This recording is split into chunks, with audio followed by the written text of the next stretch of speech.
मेरे प्रिय बंधुओं, दाऊद, साऊल, सुलेमान, इनका नाम सुनकर आपके मन में क्या विचार आता है?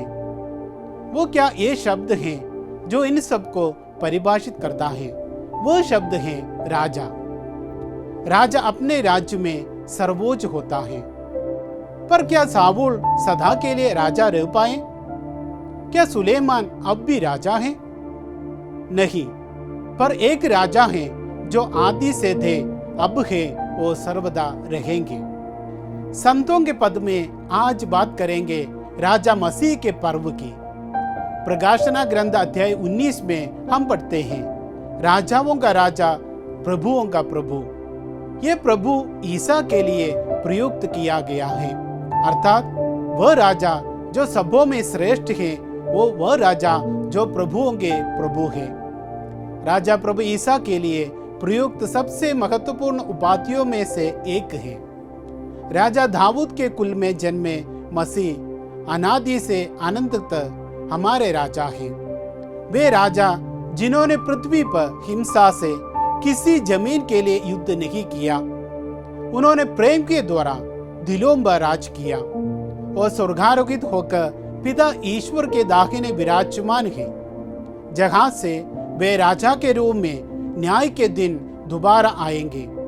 प्रभु ईसा स्वर्ग और पृथ्वी के सर्वशक्तिमान राजा हैं। उनके शक्तिशाली ना कोई है और ना ही कोई होगा। संत पापा पियूस 11वां ने राजा मसीह का पर्व 1925 में संस्थापित किया, ताकि ये स्मरण रहे कि प्रभु मसीह सर्वश्रेष्ठ है। पृथ्वी की लौकिक शक्तियां फीकी पड़ जाएंगे, पर मसीह पृथ्वी के समस्त कानूनों से परे हैं।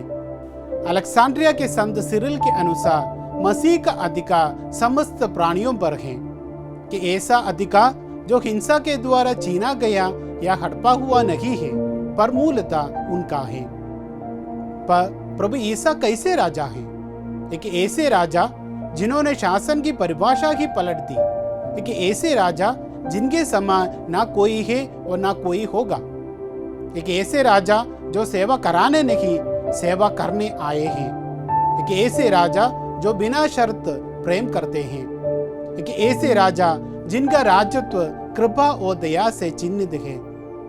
इस संसार में जहां अधिकार भ्रष्ट कर देता है और नेतृत्व आत्मा सेवा केंद्रित हो जाता है, राजा मसीह राजत्व का एक अलग रूप प्रस्तुत करते हैं।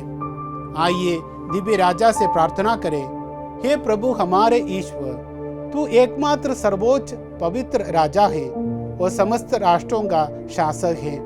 हे प्रभु, आशा के साथ हम तुझसे प्रार्थना करते हैं, हे दिव्य राजा, हमें दया, शांति, न्याय और समस्त अच्छी वस्तुएं प्रदान कर। हे प्रभु, हमारे परिवारों की रक्षा कर और हमें समृद्धि, सुख, शांति प्रदान कर। आमीन।